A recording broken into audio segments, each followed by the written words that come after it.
नमस्कार बच्चों, हमारा आज का वीडियो है संवाद लेखन। सबसे पहले जानते हैं संवाद किसे कहते हैं। संवाद शब्द सम उपसर्ग तथा वाद शब्द के संयोग से बना है, जिसका शाब्दिक अर्थ है बातचीत या वार्तालाप।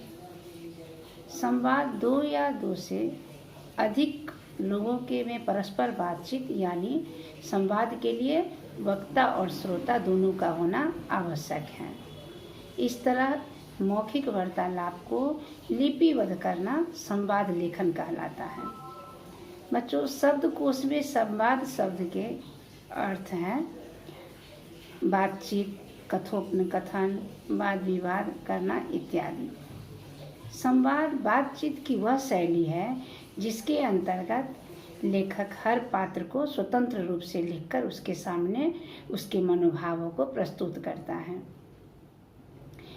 कभी कभी गद्य को पढ़ते समय कोई अचानक सा संवाद आता है तो बड़ा स्वाभाविक सा महसूस होता है। बच्चों ध्यान दें, संवाद में कोई क्रिया या अनुक्रिया प्रतिक्रिया उत्पन्न होती है तो उसे कोष्टक में भी लिख देना चाहिए। इस उदाहरण देखिए, मीना और रोशन है, दोनों बातचीत कर रहा है। तो मीना हंसते हुए, तो कोष्टक में हंसते हुए लिखा हुआ, मुझे तो बहुत मज़ा आया।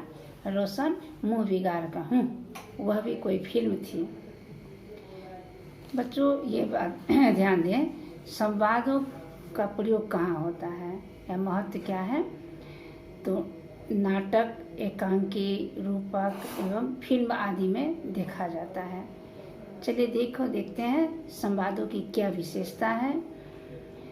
तो संवाद छोटे, स्वाभाविक और रोचक हो, परस्पर संबंध हो, संवाद की भाषा सरल हो, विषय और पात्रों के अनुकूल हो। मंच पर जो पात्र है दोनों के अनुकूल होना चाहिए। संवाद में सरसता और आत्मीय संबंधों हेतु संबोधनों का प्रयोग हो। भाषा प्रवाहमयी और एवं अनौपचारिक होना चाहिए। हास्य, व्यंग्य एवं सजीवता से युक्त होनी चाहिए।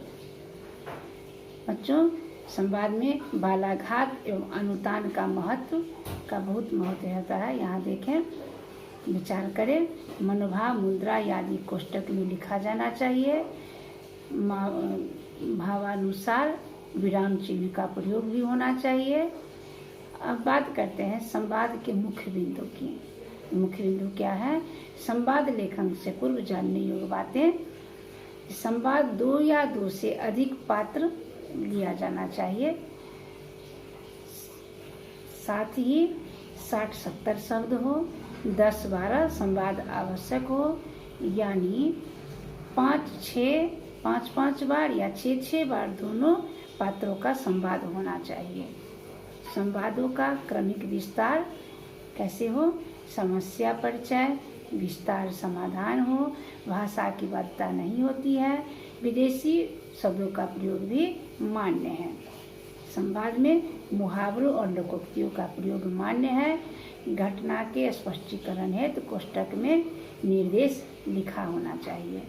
संवाद लेखन सारगर्भित, विषयानुकूल और प्रासंगिक होना चाहिए। उदाहरण देखते हैं हम लोग। उदाहरण क्या है? अध्यापिका द्वारा गृह कार्य दिया गया परंतु नीता उस कार्य को करके नहीं लाई। इस विषय पर अध्यापिका और नीता के बीच 40-50 शब्दों में संवाद लिखिए। ध्यान से देखें, अध्यापिका नीता की ओर इशारा करते हुए, नीता तुम गृह कार्य करके लाई हो। नीता डरते हुए, उसकी भावना को, उसकी प्रतिक्रिया है, कोष्टक में लिखा हुआ है, नहीं मैम। अध्यापिका क्यों? नीता, मैम कल मेरी माताजी की तबीयत अचानक बहुत खराब हो गई थी, इसलिए गृह कार्य नहीं कर पाई। फिर अध्यापिका सांत्वना देते हुए, कोई बात नहीं नीता, अब माताजी कैसी है? नीता, अब वे पहले से ठीक हैं। फिर अध्यापिका, ठीक है नीता, तुम अपना गृह कार्य कल पूरा करके ले आना। नीता, धन्यवाद मैम, मैं अपना गृह कार्य आज ही पूरा कर लूँगी। तो दूसरा उदाहरण फिर से देखें। इसका विषय है बसों की कुव्यवस्था से चिंतित दो यात्रियों की बातचीत। आशा, देखो न, 1 घंटे से ज़्यादा हो गया, अभी तक बस नहीं आई। कविता चिंतित स्वर में, हाँ आशा, अब तो यह प्रतिदिन की बात हो गई। फिर आशा, अब क्या करें, समझ नहीं आता, क्लास शुरू होने में केवल 20 मिनट बचे हैं। कविता, काश हम भीड़ से भरी पिछली बस में को न छोड़ते। आशा परेशान होकर, लेकिन कविता, उस बस में तो चढ़ भी नहीं पाते। फिर कविता कहती है, अब क्या करें। आशा निराशा से, चलो अब तो आगे रिक्शा से ही जाना पड़ेगा। तीसरा उदाहरण है, इसके 2 पात्र हैं, आयुष और सलमान। प्रश्न है, हवाई यात्रा में आपका सहयात्री आपका प्रिय फिल्म कलाकार है, दोनों के मध्य बातचीत की संवाद रूप में लिखिए। पात्र 2 हैं, आयुष और सलमान।